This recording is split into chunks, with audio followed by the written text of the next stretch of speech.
人ニュース。時代を超えて伝える信頼のニュースをお届けします。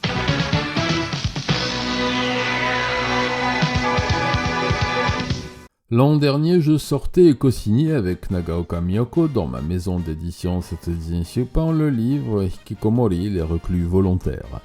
À travers ce travail, nous avions essayé de comprendre ce que cache réellement ce mot, souvent réduit à une caricature de jeunes qui ne veulent plus sortir.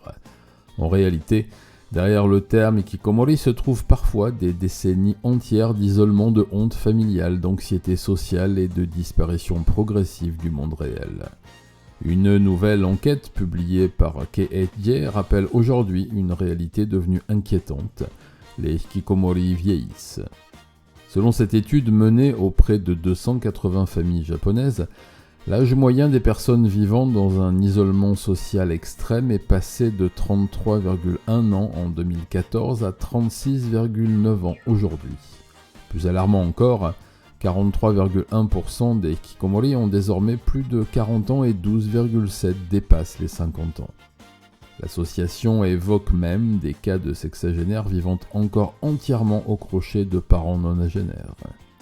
Ce phénomène porte désormais un nom au Japon, le problème du 80-50, expression utilisée pour désigner des parents octogénaires continuant à subvenir financièrement aux besoins d'un enfant hikikomori quinquagénaire.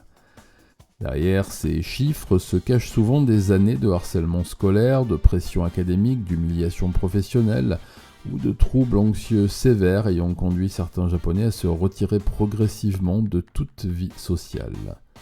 Beaucoup cessent d'abord d'aller à l'école ou de travailler, puis ne voient plus leurs amis, ne sortent plus de chez eux et parfois même ne quittent plus leur chambre pendant des années.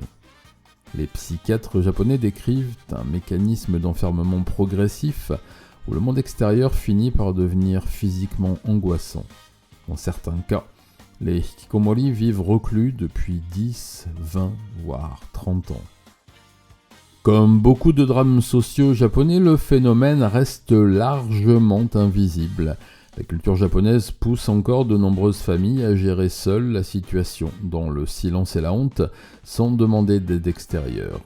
Les parents continuent alors de nourrir, loger et protéger leurs enfants adultes jusqu'à un âge avancé, parfois au prix de leur propre santé mentale ou financière, voire de leur vie.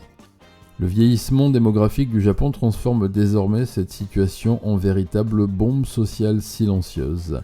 Les parents meurent, les revenus disparaissent, mais les enfants reclus restent enfermés. Plusieurs affaires récentes de morts solitaires, de S ou de familles retrouvées dans un isolement total ont d'ailleurs rappelé à quel point cette réalité reste profondément enracinée dans le Japon contemporain.